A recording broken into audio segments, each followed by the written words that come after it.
Hello, everyone. This is Abin Savani, from American Real Estate Group. Just wanted to start this video off by saying we're going to be doing three parts today. So one is our CRE due diligence. Next is going to be our raising capital and syndications.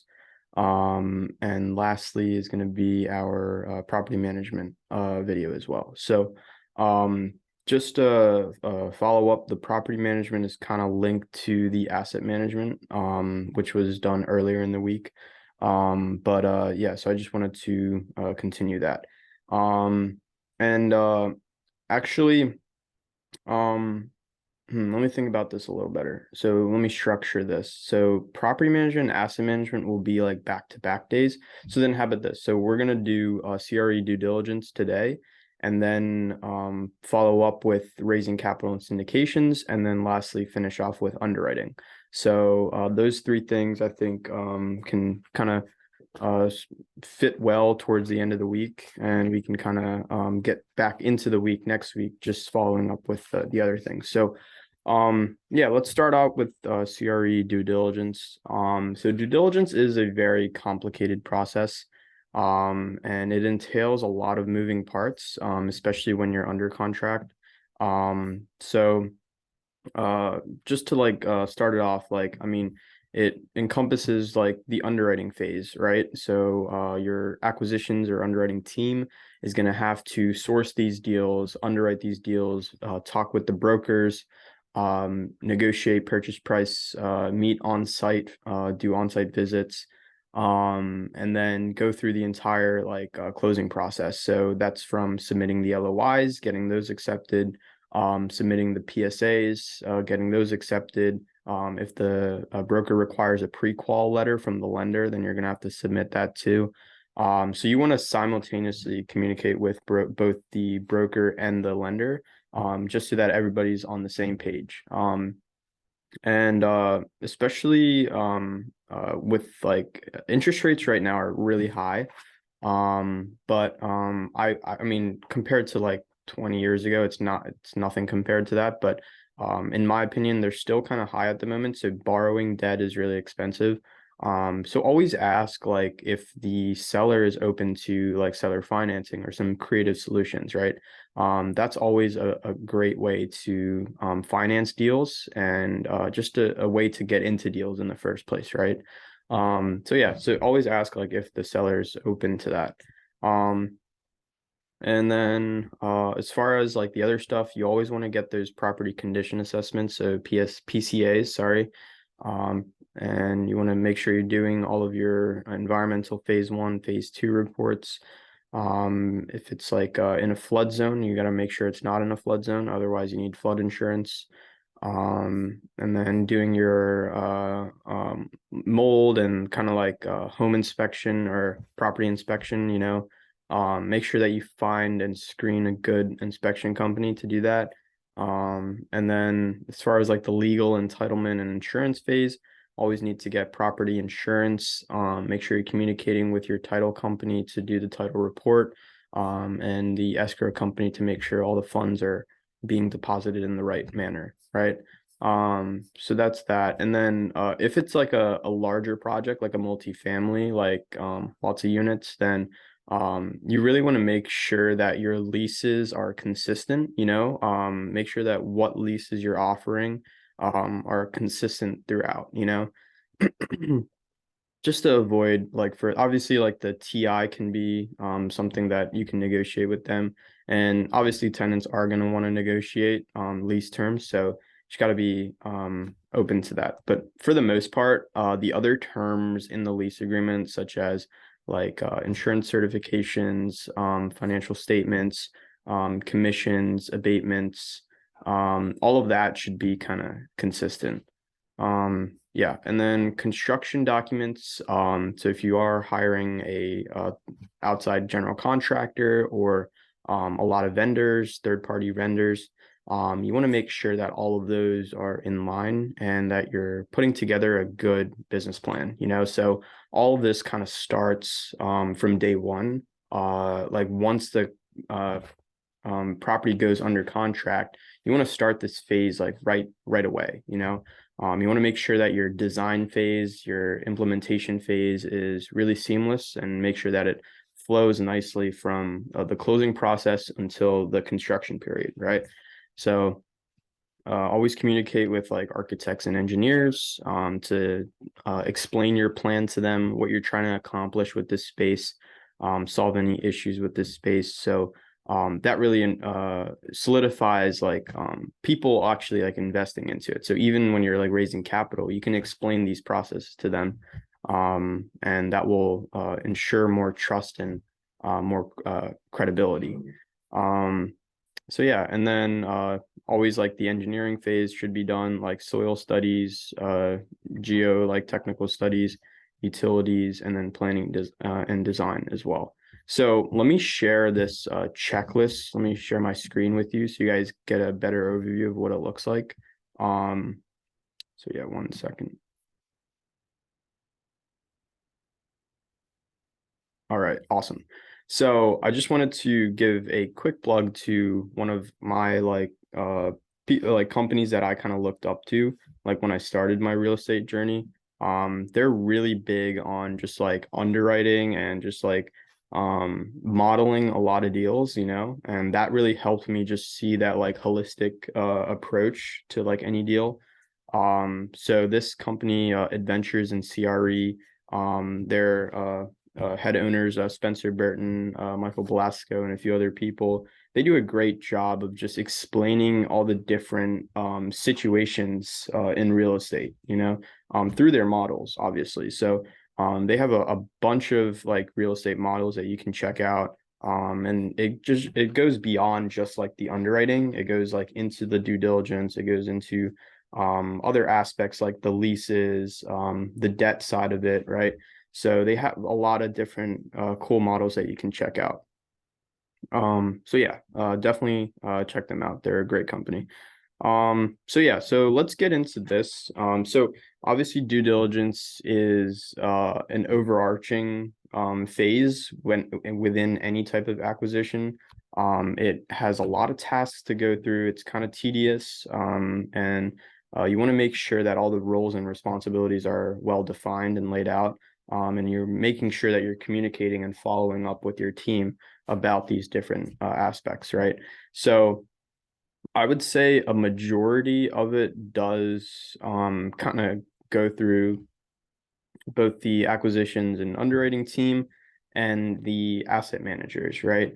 So most of the work is going to be done by those two, but it's always good to kind of space it out and delegate some tasks because time is of the essence, right?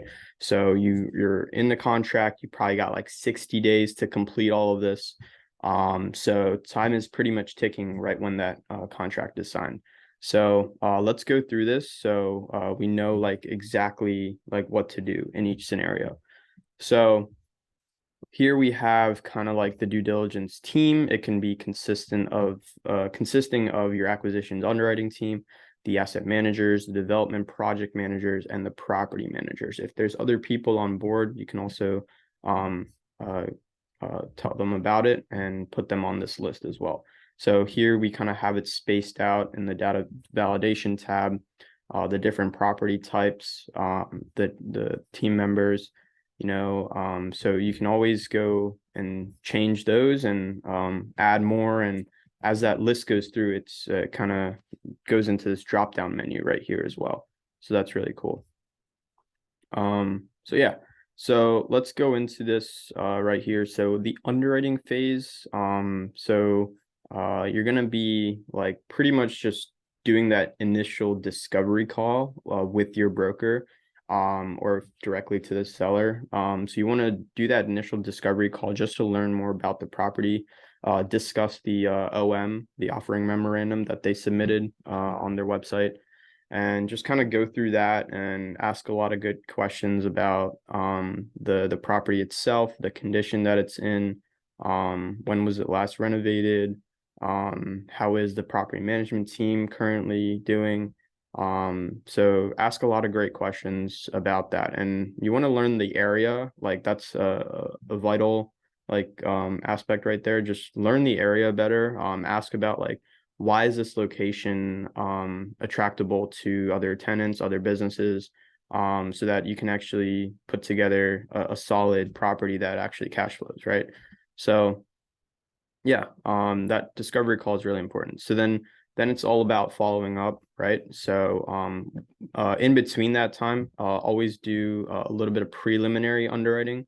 So from your conversation, what you learned about, also from the documents that they may have submitted, like the T12, the rent rolls, just start to do that initial phase of underwriting so that you know if this project is actually feasible, so that you can either implement that into the overall portfolio and see if that's a possible acquisition, right? So that financial analysis should take place. At the same time, talk with your lender. So when you're underwriting, you're gonna have that debt portion on there. So the debt service is gonna be on there, and the terms on it, like the interest rate, the type of loan, the amortization period, the term on it, right? So you always want to talk with your lender and ask like, can you put together a term sheet for this, and that loan, you know? So always ask your lender about that, and they can always like pre-qualify you as well, and kind of submit that pre-qual letter to the broker, just so that everybody's on the same page. Yeah, and then this is really important. I would say this is like probably like really key in this aspect. Define your budget, you know? So the development budget, the renovation budget, the capex, renovation capex budget, and if there's a rehab like OpEx budget as well, right? So define that budget and always apply like the growth rates in your underwriting model. So say if I don't know, prices are kind of high right now, for like lumber, steel, just overall like goods, right? So I would say give it like a 3 or 4% growth rate even, for just OpEx, you know, because things might be rising, different trades, vendors might be getting more expensive. I know nowadays hiring a great electrician is really hard, so always apply those growth rates in your model, because that's going to realize what the actual internal rate of return is for the property, right? And the other thing that we do is also just like a IRR matrix. So we see what the IRR is like year by year, and that also tells us what that optimal year is to sell as well. So that's kind of going a little bit more into the underwriting, but that's that. And then always do a great market analysis. So have like a scorecard that you have for each sub-market or tertiary market or even metro market that you're investing in, like base it off of like the fundamentals, job growth, population growth, median household income, like affordability to the rental rates in that area, and other things such as crime rates and other like market metrics that you can track, right? Like landlord friendly areas, that's another one too, right? So give yourself a score for each market that you're looking into and see if that's like one of the top markets that you want to invest in. And then comp analysis, that's also great. So that gives us a better idea of what that we can price the rental rates at. Also, if you're buying a property, you can justify it, like what the purchase price, and add that as like a negotiation factor to talk with the seller about. So that's always good. The rent roll analysis, that's obviously in the underwriting phase. The location analysis, that's goes with the market analysis too. The property tax analysis, always verify the property tax and insurance bill with any property. So yeah, and then always do that property and market tour. So ask the broker, hey, can we meet on site? We've submitted our LOI. We would like to just see what the property looks like. So take a look at the property, and then communicate this with the asset management team, because once the PSA is initiated, you know, then the asset management team is going to get on board, you know. So excuse me.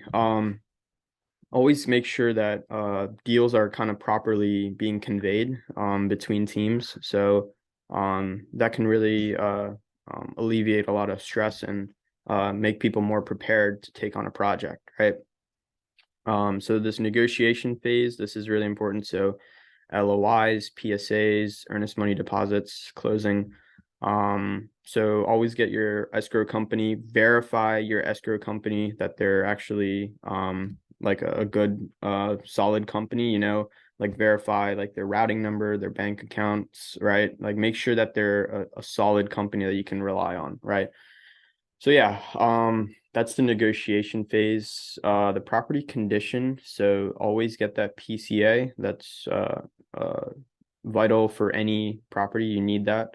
Plans and specifications. So if they did have some floor plan, ask about that.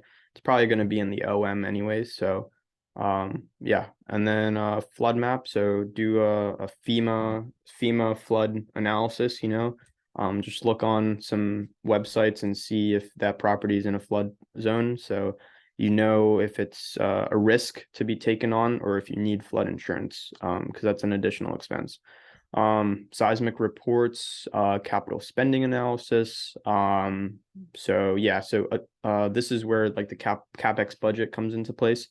So with any project, like whether it's value add, whether it's just already in stabilization and you're just acquiring it, or if it's like heavy renovations, just gut out renovations, then you want to define that CapEx budget because if you're taking the Class C all the way up to Class A, there's significant expenses involved, right? Or if it's just a Class C to a B minus style, there's going to be a good amount of budget involved, right? Or C to B basically.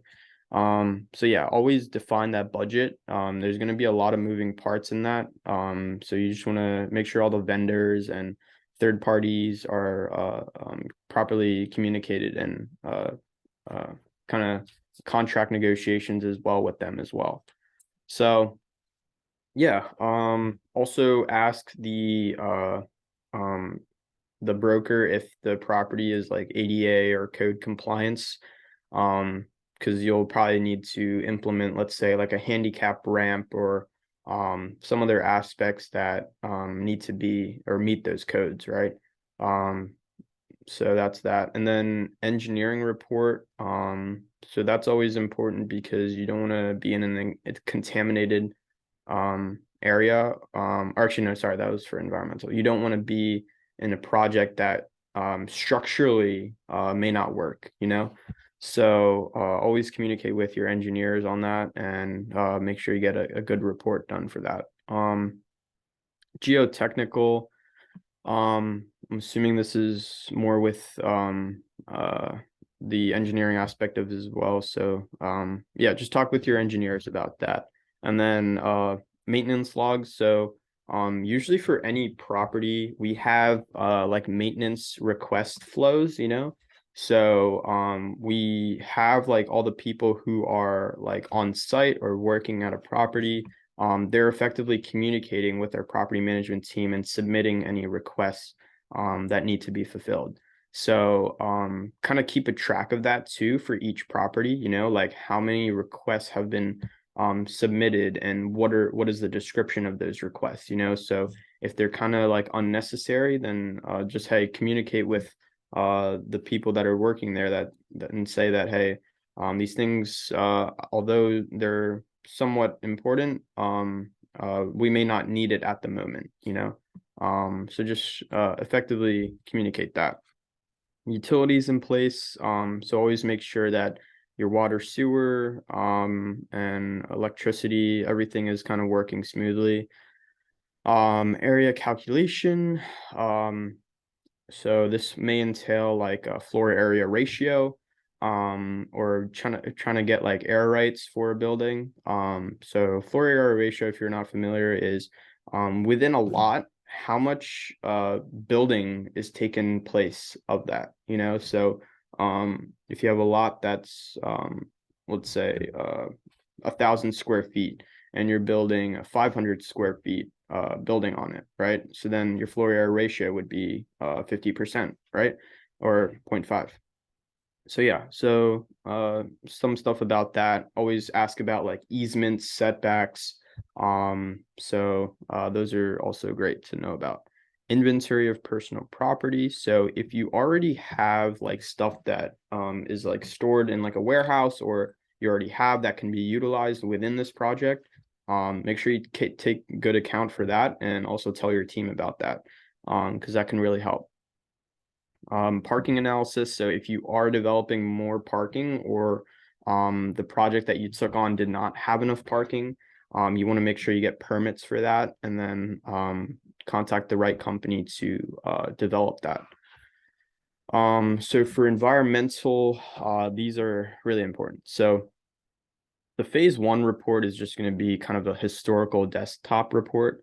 So contact like your environmental company for this, and it's an ESA, basically environmental site assessment.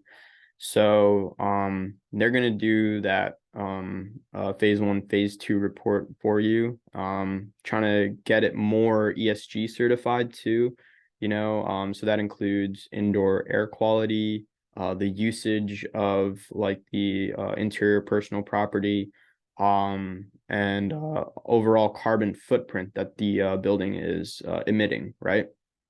So always talk with the environmental company about that, because there are a lot of great certifications out there, such as the ones from LEED, from the USGBC, and then also the Well Building Institute. They have some extensive like kind of calculators that are kind of like scorecards, basically, that you can track and see if your building actually meets that criteria, because that can be a pretty much a good value add too, because if you have that certification and you're presenting that to your clients, that really puts a good word out there for that project. So yeah. And then mold assessment, lead-based paint assessment, on-site hazardous material. That's also really important. So anything like built before the 1970s is gonna have or be at risk of like lead-based paint or other kind of contaminations. So always verify that none of that is present. Yeah, and then legal entitlement insurance. So this is huge. This is probably like one of the biggest ones. So zoning certification, make sure that your usage is well defined within the zoning, whether it's residential, industrial, office, commercial, that is. So make sure that you have that zoning certification. Conveyance of the deed, certificate of completion, and certificate of occupancy, all really important things to have. So certificate of completion is probably either going to be done like once the construction is done, or I'm not totally sure about this, but I think once the entitlement phase might be completed. So yeah, and then get a certificate of occupancy to actually do work and be like eligible to do work on the project. AIA certification, so this is the American Institute of Architects. So you can get a certification for that. Some warranties on the project, list of legal actions, list of insurance claims, notice of condemnation. So always talk with your attorney about this and just verify all of these things. Some you may not need, some you may need. So always just talk with your attorney about this and see what is viable. Survey review, title report. So this was the most important one, title report. List of structural modifications. So usually with like a bigger project, if you are doing a change order with your general contractor, or if it's a ground up development, usually, okay, so let me put it this way. So if you have a ground up development, most of these things will apply, because they're going to want to see literally each and every phase that goes through that project, right? If it's just an acquisition and just a fix up kind of project, then they're not going to want to see most of this, right? Service contracts, Yep. So make sure you keep those service contracts and you review those properly. So whether you have contract services with third parties, let's say for interior renovations, for let's say countertops, for flooring, ceiling, or painting, or other like specialized trades that are involved, always have those service contracts. Insurance certifications. Yep, always have that. So I always say, like, with any closing process, the three main things, or there's probably more than three, but some main things are like insurance, your title report, your loans, right? Talking with your lender, getting that loan approval. And then also I'm blanking here. Oh, come on. What is it? I know it. I'll get back to it. But yeah, so there's a lot to it, but demolition permit, that's another one, your building permit, payment and performance bond. Oh, your PCA, sorry. I forgot about that. It's already up here. I already mentioned it. PCA. So sorry, I'm getting off topic. So legal entitlement insurance. Let's get back to this. So we left off at the permits. So permits are really important. You can get your permits either through like your township, your county, and just make sure that uh, you have that basically. So payment and performance bond. So sometimes for bigger projects, you're gonna want to go through township approval. So attending some like township meetings is really key. Because you never know, like some similar projects might be presented there that you can really learn from. And yeah, so you can really build a good network there as well. So always attend a few township meetings because they have it spaced out. They have like the Board of Commissioners meeting, the Board of Supervisors meeting, the zoning hearing board meeting, the Environmental Protection Agency meeting, right? Like EPA meetings. So they have it kind of like a Parks and Rec as well. So they have a lot of these good meetings that can really benefit you if you like show up and kind of explain what your business is and what you're planning to achieve, right? So yeah, payment and performance bond, development agreement with the city, reciprocal easement agreements, conditions, covenants, and restrictions, signage permits, easement agreements, and air rights. So those like last few that I mentioned are really important. So like the easements, the agreement with the city, conditions, covenants, and restrictions, signage permits, easement agreements, and air rights. So yeah. So from the lease, all right. So this is now shifting to the asset managers, right? So still like the acquisitions or underwriting team can perform some lease negotiations, but it's really now up to the asset manager. So don't really like I would say bother the acquisitions team too much about this because they're focused on the next project, organizing the next project and doing all the necessary phases that kind of led up to that, right? So now the asset manager, right? So this is really where it takes place. So the lease review, doing the lease abstract. So what a lease abstract is really just like all of the terms within a lease agreement just laid out in like a page or two, you know? So lease abstracts are easy to comprehend and you don't have to go through like a 30, 40 page document that is sometimes associated with leases. So yeah, current rent roll, always verify that with like the lease, right? So what occupancy are you trying to achieve? How many tenants are currently on the building, you know? So have that current rent roll available. Um, exhibits, so always have some like kind of like a showroom for tenants that they can view or some virtual tour even that they can go through just to see what it looks like. Amendments. So amendments are really important. Lease guarantees, assignments, option to renew. So ROFO and ROFR stands for right of first refusal, and then right of first opportunity, or taking on something, right? So ROFO, ROFR. So always make sure that you're conveying this to the tenants, because sometimes they may want to move into another unit. So always give that option to them. Yeah. So sorry, it was right of first offer and right of first refusal. So if you have that in your lease, then say if like you have a few tenants in your building, then if there is something that pops up and that is telling them that, oh, you may need to move out or you may need to relocate, they can refuse that, you know? So if they have that ROFR in there, then they can show that to like the landlord.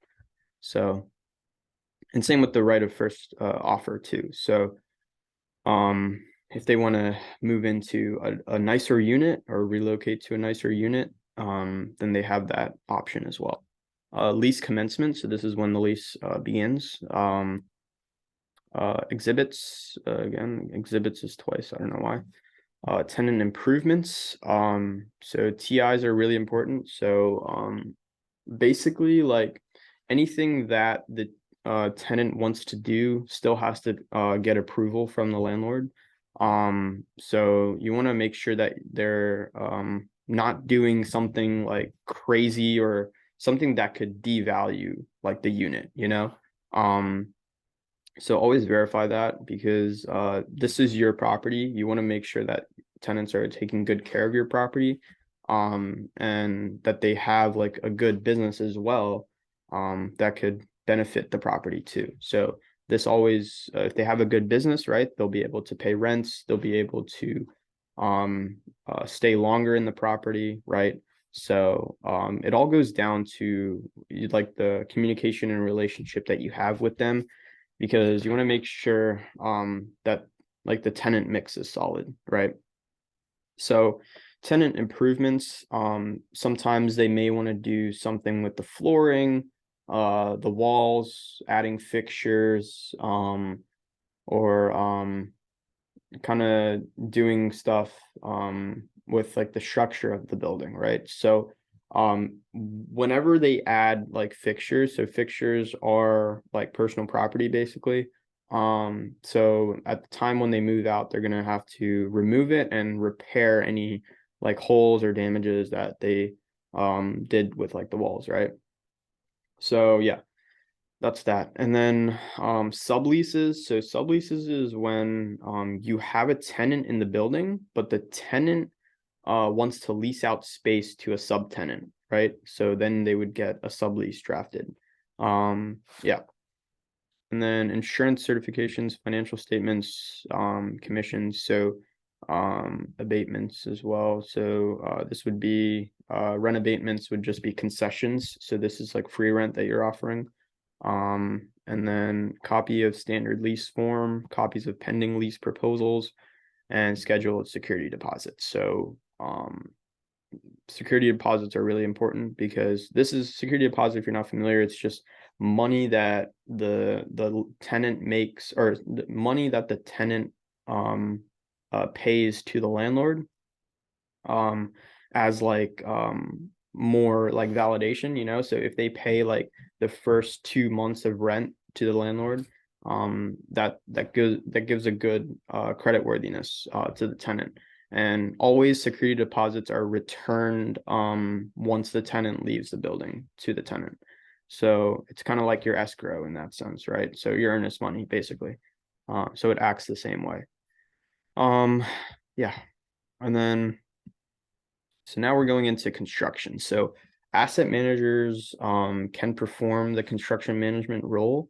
So they'll be kind of responsible for most of this, right? So general contractor agreement, negotiating with the contractor, the architect agreement, the civil engineer agreement, subcontractor agreements. Now the one thing I do want to mention is that vendors, third-party vendors for a property, may not flow through the asset manager, but the property manager. So the property manager might be responsible for any third-party vendors that they get on site, such as, let's say, a landscaping company, an exterior facade company, interior like renovation company. So always the property manager should verify that contract with either the asset managers or the owners, right? Yeah, and then evidence of insurance, construction schedule. So whether this is kind of on an S curve or kind of just a one-time funding kind of thing, or sorry, one-time payment kind of thing, you want to verify what the schedule is with your contractor, right? So I always say to do it in increments. I always say to kind of space it out like in periods. So construction draw schedule, I would give like a 10% amount for like the first like month, or sorry, first like few weeks or so, and then gradually increment that on that S curve. So the S curve will probably be displayed on the underwriting model, which I'll get into, but yeah, always have your site plan available. So this is probably going to be from the architects and engineers, the site plan, the shop drawings that they come up with, right? So yeah, and then stacking plan, building design plan, and the plans and specifications. So really it's kind of a three-step like site plan kind of process. So you'll have like your architect plan that like the Revits or CAD like drawings that they provide. Then you'll have your engineers or structure engineer like drawings. And lastly, you'll have your MEP drawings as well. So mechanical, electric, and plumbing drawings. So always have those plans available so that your construction team or your contractor can review those and ask any questions. Engineering. So this geotechnical report, geological assessment report, soil studies, annexation agreements, traffic impact studies. So I think some of this is correlated with the environmental. So I would suggest kind of connecting the engineer that you have on board with the environmental EPA company that you have on board, so that they can ask any questions about like the eco-friendliness of the project, the structure of the project, if it's actually viable, you know, like what is going to be like the overall carbon footprint from this project. So kind of connect the engineers to the environmental team as well. So yeah, and then utilities, yep, water, sewer, electrical, gas, telephone, stormwater, internet. This can also involve the sprinkler systems, right? So water basically, right? So yeah, I mean, for like sprinkler systems in general, is make sure that most of these things have like visible shutoff valves that you can access and turn off if something goes wrong. So utilities, this is really important. And then lastly, the planning and design phase. What is the master plan of the project? You know, if you have like in-house kind of interior design specifications that you want to submit or talk with like your team about, like what is that master plan or building design plan that you want to communicate with, you know? So yeah, I would say it's always good to have kind of the in-house business plan, you know, that you can go through and rely on for all of this. So that includes like the interior design phase, the implementation phase, the construction phase, right? So have that master plan kind of available at your availability. So yeah, construction drawings. So if the contractor submits any types of drawings, that can be here. And then subdivision or plan and plat. So This is really important. So if you are developing like let's say a single family development, and you have to subdivide some of the lots, right? You want to make sure that you're communicating with the zoning hearing board at your township, or your county, right? To make sure that the type is right. So for R2, you're gonna have lower density sublots available, right? For R3, for R4, R5, as higher it goes in number, you're gonna see more lots available within that overall lot, right? So if you're going through that subdivision phase, you want to make sure that that's handled accordingly with the township. Yeah, so this was kind of a great overview of the due diligence checklist within a project. I really think that if you kind of split these tasks like accordingly, and you have a solid flow of how one person gets done all of this, then they pass it off to this person, then they pass it off to this person, it really creates a solid deal flow, you know? So, yeah, I think with any project that you have, it's good to go through all of this. Some may not include all of it, some may include most of it, you know? So, sorry, I didn't say that right. Some may not include, no, I did say it right. Some may not include all of it. Some may include all of it, right? So, yeah. So always just make sure that within each property type you have a good strategy, right? So your exit strategy is there, your entry strategy is there. So the property type, multifamily, it's going to have a lot more moving parts. Office, it may not have as much like interior design specifications or like personalized expectations, but it still has a good amount of work to do for that. Office and retail both. Industrial is a whole different game, you know. It's a different world that um industrial is in, right? Hotel is like running a business basically. Healthcare is another thing. You want to make sure that some healthcare facilities get really, really expensive, especially with the personal property that's inside. It really gets expensive sometimes. You need the right equipment, the material, especially if it's a huge office, like medical facility. It's gonna have a lot of capex, right? Residential, um, residential is residential, you know.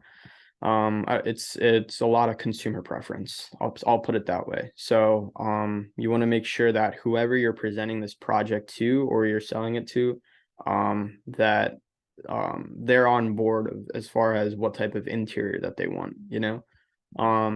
So that's residential. Senior housing and student housing is a really interesting space to be in, because these are probably going to be, these are probably going to be the most occupied, I would say, because the demand is there for both of these. More for student housing, I would say. Manufactured housing is an interesting space. Self-storage is also an interesting space.